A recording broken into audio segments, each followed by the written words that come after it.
Mes amis vierges, bonjour et bienvenue sur la chaîne Tarot à merveille. Pour votre tirage général, ceux qui me découvrent, soyez les bienvenus. Il y a un mot que l'on prononce souvent sans vraiment le peser.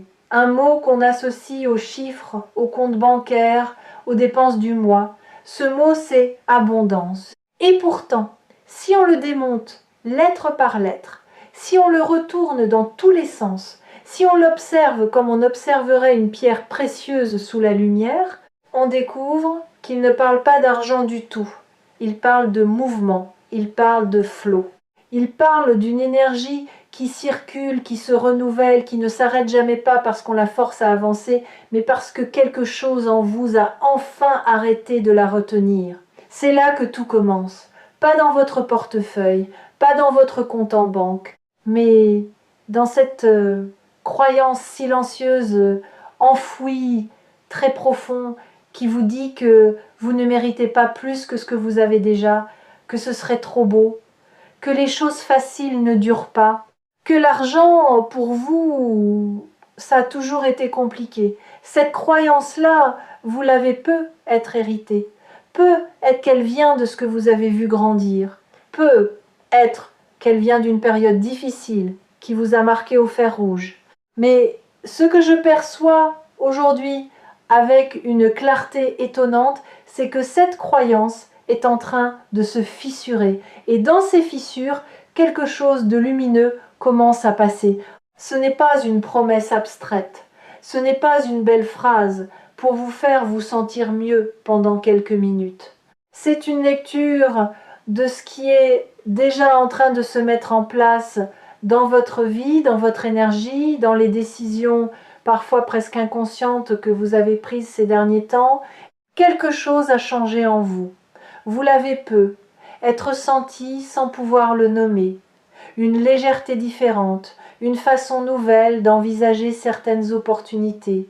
Un instinct qui vous pousse dans une direction que vous n'auriez pas osé prendre il y a encore quelques mois. Commençons par déconstruire quelque chose d'important.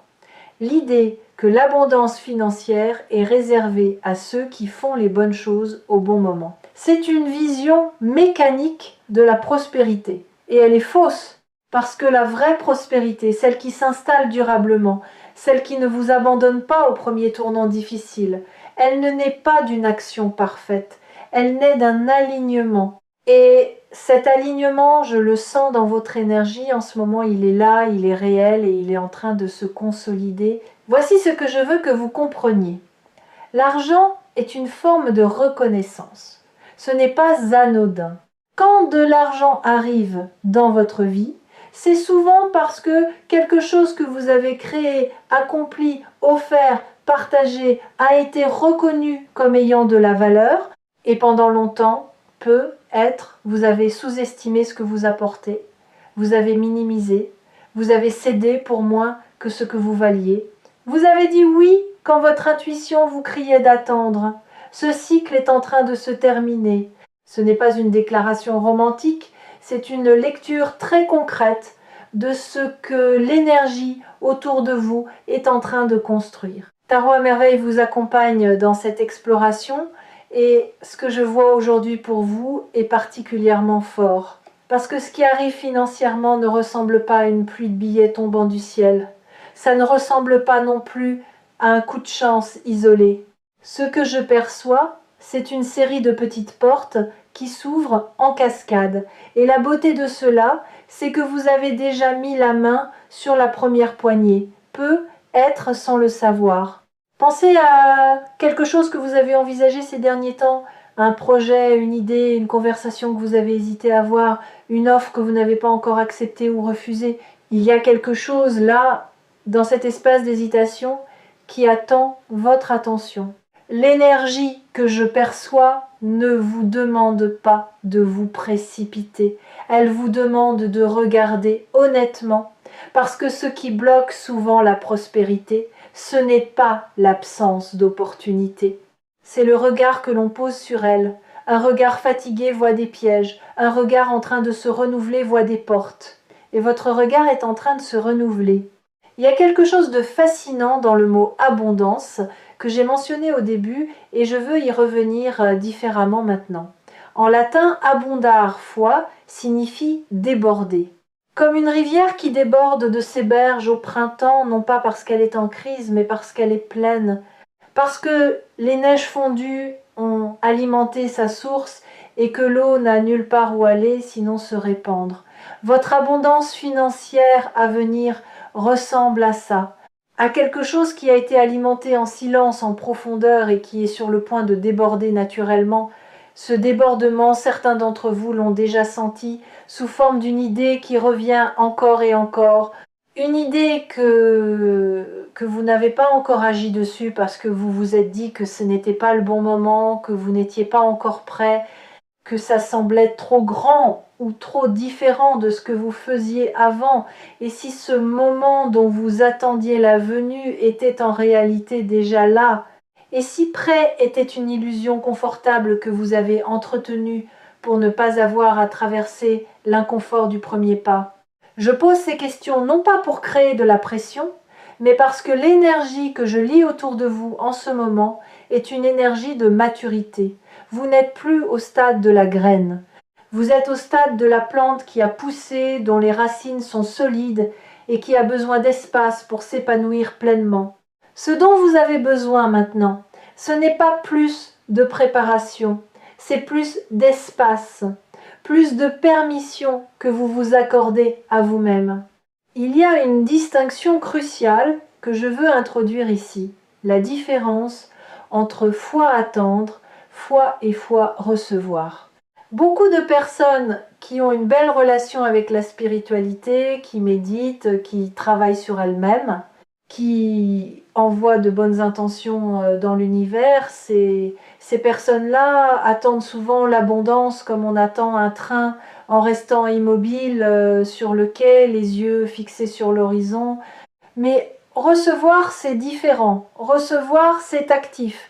C'est ouvrir les mains. C'est dire oui avant de connaître tous les détails. C'est faire confiance que ce qui vient est aligné avec ce dont vous avez besoin, même si sa forme vous surprend. L'énergie financière qui arrive pour vous n'a peut être pas la forme que vous imaginez. Elle ne se présentera peu, être pas comme vous l'avez visualisé dans vos moments de méditation ou de prière, mais elle sera réelle. Et elle sera à la hauteur de ce que vous avez semé, souvent sans le voir, souvent sans le comptabiliser, dans les efforts, les services, les créations, les connexions que vous avez nourries avec sincérité. Voici un autre angle que je veux explorer avec vous, la relation que vous avez avec la dépense, pas au sens budgétaire du terme, au sens énergétique. Est-ce que chaque fois que vous investissez de l'argent dans quelque chose pour vous-même, dans un outil, dans une formation, dans une expérience, est-ce que vous le faites avec confiance ou avec peur? Parce qu'il y a une différence énorme entre ces deux états intérieurs, même si l'action extérieure semble identique. Quand on dépense dans la peur, on envoie un signal qui dit « je ne suis pas sûr que ça revienne ». Quand on investit dans la confiance, on envoie un signal qui dit « je sais que cette énergie se multiplie ». Et l'univers, d'une certaine façon que je ne peux pas entièrement expliquer, mais que je perçois très clairement, répond à ces signaux. Ce que je vois pour vous, c'est un glissement progressif déjà en cours, de la dépense dans la peur vers l'investissement, dans la confiance. Et ce glissement est précisément ce qui crée les conditions pour que l'argent commence à circuler différemment dans votre vie. Pas parce que vous avez dit la bonne affirmation au bon moment, mais parce que quelque chose dans votre façon d'être a évolué. Il y a des personnes parmi vous qui ont traversé une période financièrement difficile. Peut être récemment, peut être sur une durée assez longue pour que ça ait profondément modifié votre relation à la sécurité. Et si c'est votre cas, je veux vous dire quelque chose d'important. Cette période vous a donné quelque chose que vous ne mesurerez peu, être que plus tard. Elle vous a donné une résilience que vous n'aviez pas avant, une créativité dans la débrouillardise, une capacité à distinguer ce qui compte vraiment de ce qui ne compte pas, et surtout une profonde gratitude pour les choses simples qui est paradoxalement l'un des états intérieurs les plus puissants pour attirer davantage.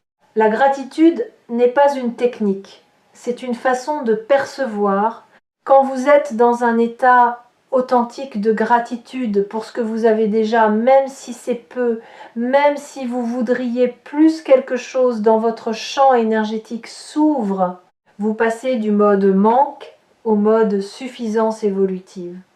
Et c'est depuis cet endroit-là que l'abondance grandit le plus naturellement. Revenons maintenant au mot central de cette lecture. Je vous ai parlé du mouvement dans abondance. Je veux maintenant vous parler de la confiance cachée dans sa structure. Parce que déborder comme une rivière, ça suppose qu'il y a quelque chose de solide pour contenir ce flot avant qu'il se répande. Les berges d'une rivière, c'est ce qui lui donne sa forme, sa direction, sa puissance. Et dans votre vie financière, vos berges, ce sont vos valeurs, vos limites, votre sens de ce qui vous correspond et de ce qui ne vous correspond pas. Les personnes qui accueillent une abondance durable sont rarement celles qui ont dit oui à tout. Ce sont souvent celles qui ont appris à dire non avec clarté et sans culpabilité. Non à ce qui ne correspond pas à leurs valeurs. Non aux opportunités qui brillent de loin mais qui sonnent creux de près. Non à la dispersion. Cette capacité à choisir avec discernement et non plus à accepter par défaut ou à refuser par peur, c'est une forme de maturité financière qui dépasse largement la comptabilité. Et je l'aperçois en train de se développer en vous. Il y a quelque chose que je veux nommer maintenant, parce que c'est présent dans votre énergie et je ne veux pas l'ignorer. Certains d'entre vous portent une culpabilité autour de l'argent. Pas une culpabilité consciente, formulée, mais une gêne sourde, une sensation que vouloir plus est honteux, que parler d'argent est vulgaire, que désirer la prospérité est en contradiction avec une vie spirituelle ou authentique. Cette culpabilité est l'un des verrous les plus puissants qui existent. Et je veux vous dire clairement, désirer une vie financièrement stable, confortable, voire abondante, n'a rien de honteux. C'est un désir humain profondément légitime. L'argent vous permet de vous soigner, de nourrir ceux que vous aimez, de créer, d'explorer, de contribuer. Il n'y a là rien d'incompatible avec une vie de sens. Permettre à cette culpabilité de se dissoudre, c'est l'un des actes les plus profondément spirituels que vous puissiez poser en ce moment. Continuons à déconstruire, parce qu'il y a un autre mot que je veux examiner avec vous. Mérite. On vous a peu être appris que vous receviez ce que vous méritiez. Que l'abondance était une récompense. Et si vous ne l'aviez pas, c'est que vous ne l'aviez pas assez mérité.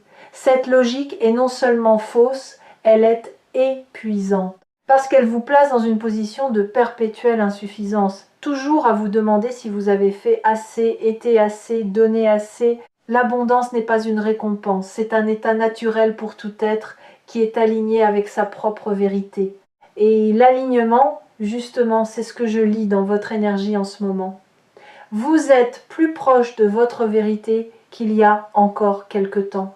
Quelque chose s'est ajusté.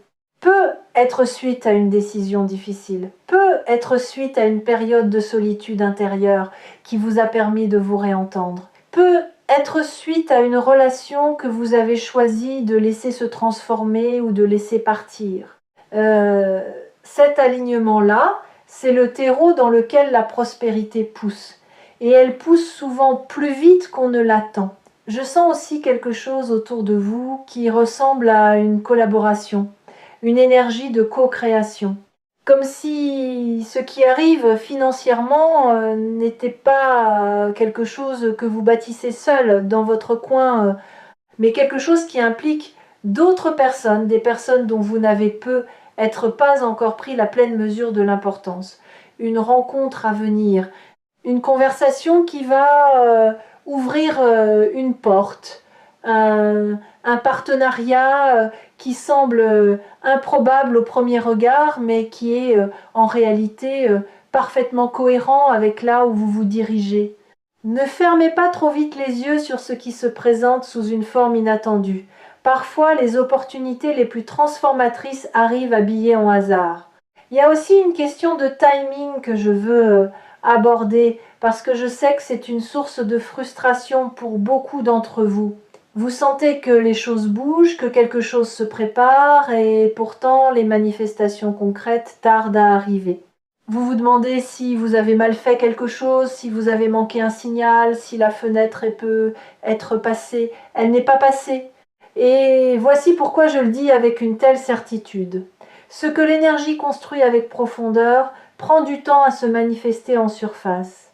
Comme un arbre dont les racines s'étendent loin dans le sol avant que le tronc grossisse à vue d'œil, vous n'avez pas attendu en vain, vous avez construit une fondation. Et une fondation, par définition, ne se voit pas, elle se ressent. Ce que vous allez commencer à voir maintenant, c'est l'émergence de ce que vous avez construit dans l'invisible. Je veux également vous parler de quelque chose qui me frappe dans votre champ énergétique, une capacité d'adaptation qui s'est développée silencieusement. Vous êtes devenu ou en train de devenir quelqu'un qui sait pivoter. Pas dans le sens du désespoir, du ça ne marche pas alors je recommence tout, mais dans le sens du navigateur qui ajuste ses voiles selon le vent sans perdre de vue sa destination. Cette souplesse-là, dans un monde qui évolue très vite, est une compétence d'une valeur considérable. Et financièrement, elle vous place dans une position bien plus solide que la rigidité, même bien informée. Les personnes qui prospèrent durablement ne sont pas celles qui ont trouvé la formule parfaite et s'y sont accrochées. Ce sont celles qui restent en relation vivante avec ce qui évolue autour d'elles, tout en gardant un ancrage profond dans leurs valeurs et leurs forces. Vous êtes en train de développer cet ancrage dynamique, et c'est précieux. Permettez-moi maintenant d'aborder quelque chose de plus intime. Il y a, dans votre façon d'exister dans le monde, quelque chose d'unique que vous avez peu, être eu du mal à valoriser financièrement. Une façon de percevoir, de créer, de résoudre, de relier quelque chose qui vient naturellement à vous et qui, précisément parce que ça vient naturellement, vous avez eu tendance à sous-estimer. C'est facile pour moi, donc ça ne vaut probablement pas grand-chose. Cette logique-là est l'une des plus destructrices qui soit et elle est extrêmement courante. Ce qui vous est naturel est souvent précisément ce pourquoi les autres vous cherchent, ce pourquoi ils sont prêts à payer, ce pourquoi ils vous remercieront. L'énergie que je perçois en ce moment vous invite à revoir la valeur que vous attribuez à vos dons naturels. À les voir non plus comme des banalités que tout le monde possède, mais comme des ressources rares et précieuses, parce que pour les autres elles sont rares, elles ne leur viennent pas naturellement, et c'est exactement pour ça qu'elles ont une valeur. Je veux aussi vous parler d'un changement de relation au risque que je perçois en vous. Pendant longtemps, peut-être le risque vous a semblé être l'ennemi, quelque chose à minimiser, à contourner, à éviter à tout prix. Et maintenant, quelque chose en vous commence à comprendre qu'il existe deux types de risques. Le risque inconscient, pris par peur ou par impulsion, et le risque aligné, pris depuis un endroit de clarté et de confiance. Ce deuxième type de risque est en fait une forme de courage créateur. Et ce courage créateur est en train de s'éveiller en vous. Ce n'est pas que vous deveniez imprudent, c'est que vous devenez courageux d'une façon différente. Une façon qui sait distinguer le danger réel de la simple peur du nouveau. C'est ici, au cœur de la lecture, que je veux m'arrêter un moment pour vous remercier d'être là. Vous regardez cette vidéo parce qu'une partie de vous sait déjà que quelque chose se prépare. Une partie de vous est déjà en train de se mettre en mouvement. Et c'est précisément cette partie-là que je veux confirmer et encourager. Parce que c'est elle qui, dans les semaines et les mois à venir, va guider les décisions qui feront la différence. Dans l'équipe de Tarot à Merveille, On croit profondément que chaque personne qui cherche a déjà en elle les réponses dont elle a besoin et notre rôle est simplement d'aider à les illuminer. Maintenant, j'aimerais vous parler de quelque chose que je nommerais l'intelligence du corps dans la relation à l'argent. Parce que la prospérité n'est pas que mentale, ni que spirituelle. Elle est aussi physique. Votre corps sait des choses que votre mental met beaucoup de temps à formuler. Quand vous êtes face à une opportunité, qu'est-ce que vous sentez dans votre poitrine? Dans votre ventre? Est-ce que vous vous redressez ou est-ce que vous vous contractez? Est-ce que votre respiration s'ouvre ou se ferme? Ces signaux sont des données précieuses et les apprendre à lire, à leur faire confiance est une compétence qui se développe avec la pratique. L'énergie que je perçois autour de vous en ce moment est une énergie d'expansion corporelle. Pas d'agitation, pas d'impatience, mais d'expansion, comme si votre corps commençait à occuper plus pleinement l'espace qui lui appartient. Il y a une image qui me vient et je veux vous la partager. Imaginez un musicien qui a passé des années à apprendre les gammes, les accords, la théorie, des années à travailler dur, à répéter, à s'ennuyer parfois, et puis vient un moment pas dramatique, pas spectaculaire, où tout ça se met en place naturellement. Où il joue et les notes coulent sans qu'il ait besoin de les chercher, où la musique sort d'un endroit qui est devenu profond et sûr en lui. Ce moment n'est pas arrivé parce qu'il a soudainement mérité de jouer bien, il est arrivé parce que tout ce qu'il avait accumulé, appris, pratiqué était enfin prêt à se libérer.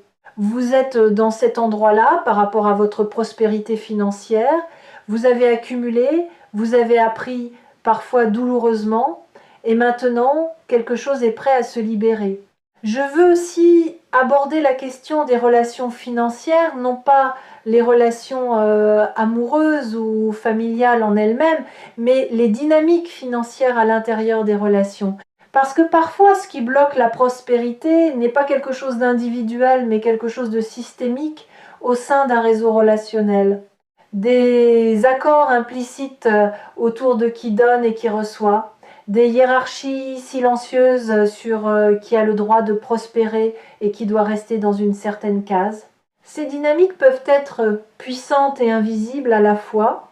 Ce que je lis dans votre énergie, c'est une recomposition de ces dynamiques. Comme si vous renégociez, parfois sans le formuler explicitement, la place que vous occupez dans certains systèmes relationnels. Et cette recomposition, quand elle est faite depuis un lieu de clarté et non de revanche, est l'une des choses les plus libératrices qui puissent arriver sur le plan financier. Vous n'avez pas besoin de vous battre pour votre place. Vous avez besoin de la prendre simplement et fermement. Je veux prendre un instant pour parler d'un phénomène que beaucoup de personnes vivent, mais que peu nomment clairement la fatigue de l'effort constant. Cette sensation d'avoir tant donné, tant essayé, tant poussé, et de se sentir épuisé non pas par le manque de résultats, mais par le rythme lui-même. Cette fatigue est un signal important. Elle vous dit que votre façon de chercher la prospérité a peut être besoin d'évoluer, que la valeur ne se crée pas toujours dans l'effort intense et visible, mais parfois dans la qualité de présence, dans la profondeur d'une décision, dans la précision d'un choix fait depuis le calme plutôt que depuis l'urgence. Ce que je vois dans votre énergie, c'est une transition vers une productivité plus juste, pas moins ambitieuse, mais mieux ancrée. Il me vient maintenant quelque chose de précis, et je veux vous le transmettre tel quel. Il y a autour de vous une énergie qui ressemble à une remise à jour. Comme quand un système informatique tourne en arrière-plan pour intégrer toutes les nouvelles données et se reconfigurer, vous n'en voyez pas tous les effets en surface, mais il se passe quelque chose de structurel. Une nouvelle programmation s'installe, une programmation de prospérité qui remplace progressivement des schémas anciens, hérités, qui ne vous appartenaient peu, être même pas vraiment. Et quand cette mise à jour sera complète et elle est déjà bien avancée, les manifestations financières concrètes suivront avec une logique presque évidente, comme si elles avaient toujours été là, attendant simplement que le terrain soit prêt. Voici quelque chose d'important que je veux que vous reteniez de cette lecture. La prospérité n'est pas un état que vous atteignez et dans lequel vous restez passivement. C'est une relation vivante, dynamique, qui se nourrit de votre attention, de vos choix, de votre façon d'être présent dans le monde.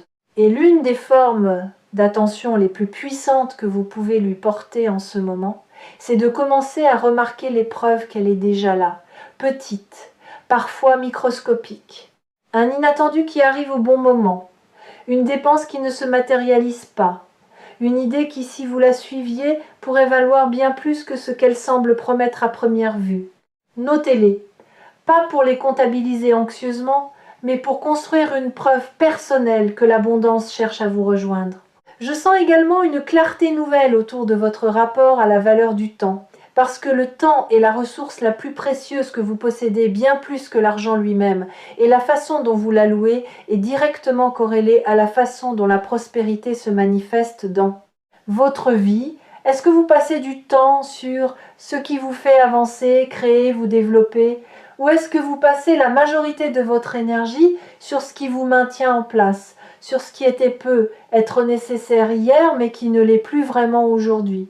Cette question n'est pas là pour vous culpabiliser, elle est là pour vous inviter à un réajustement conscient, parce que la prospérité aime se diriger vers les personnes qui ont fait de la place pour elle dans leur agenda, dans leur esprit, dans leurs priorités. Il y a quelque chose d'encore plus subtil que je veux pointer maintenant, une nuance dans la façon dont vous vous parlez à vous-même sur le sujet de l'argent. Ces petites voix intérieures, ces commentaires automatiques que vous vous faites quand vous regardez votre compte, quand vous recevez une facture, quand quelqu'un vous parle d'une opportunité. Ces voix sont des données sur vos croyances profondes et elles ont un impact réel sur ce qui se manifeste dans votre vie. Je ne vous dis pas de changer ces voix artificiellement, de plaquer par-dessus des affirmations positives que vous ne ressentez pas vraiment. Je vous invite à les écouter avec curiosité plutôt qu'avec identification, à les voir comme des visiteurs qui vous informent sur quelque chose sans nécessairement avoir raison, et progressivement, en les observant ainsi, elles perdent de leur pouvoir. Cette pratique simple, juste observer, nommer, ne pas croire automatiquement, est l'une des plus transformatrices que vous puissiez intégrer dans votre rapport à la prospérité. Je touche maintenant quelque chose dans votre énergie qui me semble être une reconnaissance à venir. Non pas dans le sens de la gloire ou de la notoriété publique, quoique pour certains d'entre vous, il pourrait y avoir un élément de visibilité, mais dans le sens d'une reconnaissance de votre valeur par des personnes ou des systèmes qui ne l'avaient pas pleinement vu jusqu'ici. Un supérieur qui vous voit enfin pour ce que vous apportez vraiment. Un client qui revient et en amène d'autres. Une audience qui grandit parce que ce que vous partagez résonne profondément. Un partenaire commercial ou de vie qui comprend enfin l'étendue de ce que vous construisez. Cette reconnaissance-là n'est pas anodine. Elle a des répercussions financières concrètes et elle est en chemin vers vous. Vous avez également, et ceci je le perçois, avec une netteté particulière, une relation en train de se transformer avec la notion de suffisance, non pas la suffisance comme plafond, comme point d'arrêt où l'on cesse de vouloir croître, mais la suffisance comme état intérieur de base, comme fondation, cette capacité à se lever le matin en sentant que vous êtes assez, que vous avez assez, que vous faites assez tout, en continuant à vouloir plus, à aller plus loin, à vous développer. C'est une combinaison rare et puissante, et elle est en train de s'installer en vous. Quand la croissance naît de la plénitude plutôt que du manque, elle est infiniment plus durable, plus joyeuse et plus alignée avec ce que vous voulez vraiment construire. Je veux vous parler d'un autre aspect de la maturation financière que je perçois en vous, votre rapport à la patience stratégique. Il y a une différence entre attendre passivement que les choses arrivent et savoir tenir une position pendant que les conditions se mettent en place. La patience stratégique, c'est rester ancré dans une direction choisie, sans être déstabilisé par les délais, les détours ou les remises en question extérieures. C'est faire confiance au processus sans le forcer.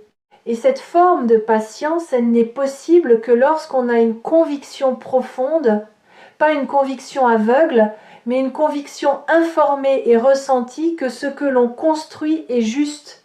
Je lis cette conviction en vous, elle est là, elle tient. Je veux vous partager une dernière image avant de conclure. Imaginez une personne debout au bord d'une plage à marée basse. Elle regarde la mer. Et elle ne sait pas parce que quelqu'un le lui a dit, mais parce qu'elle comprend les cycles de la nature que la marée va monter. Pas dans la panique, pas en courant vers l'eau, mais en se tenant prête, en ayant installé ce qu'elle voulait installer pendant que la mer était retirée, en sachant que ce qu'elle a préparé va bénéficier de la montée des eaux. Vous êtes cette personne. Vous avez travaillé pendant la marée basse. Vous avez planté, construit, ajusté. Et maintenant la marée monte. Ne courez pas, ne vous agitez pas. Tenez-vous simplement prêt avec une confiance calme. Parce que ce qui arrive ne peut pas vous manquer. C'est en train de se diriger vers vous avec une précision que vous commencerez à reconnaître seulement en regardant en arrière, plus tard. Et cette reconnaissance rétrospective, ce moment où vous vous direz « j'aurais dû y croire encore plus tôt », elle approche.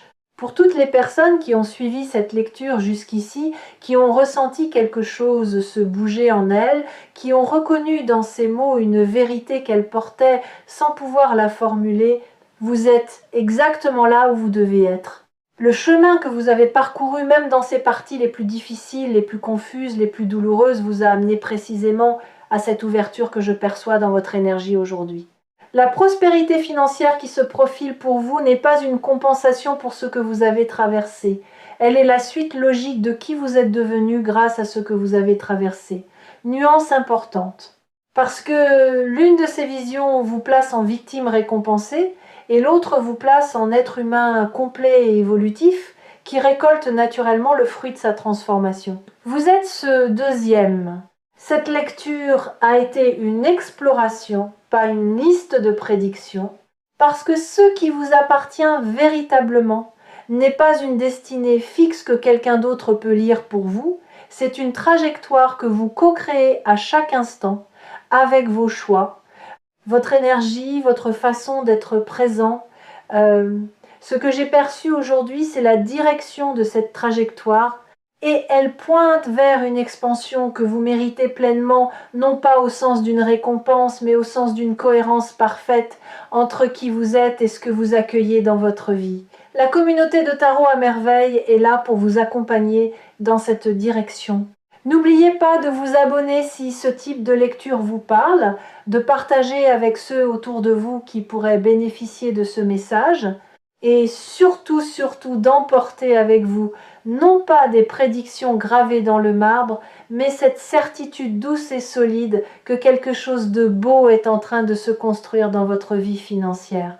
Vous n'avez pas à tout voir pour y croire, vous avez juste à rester suffisamment ouvert pour que ceux qui cherchent à vous rejoindre puissent vous trouver.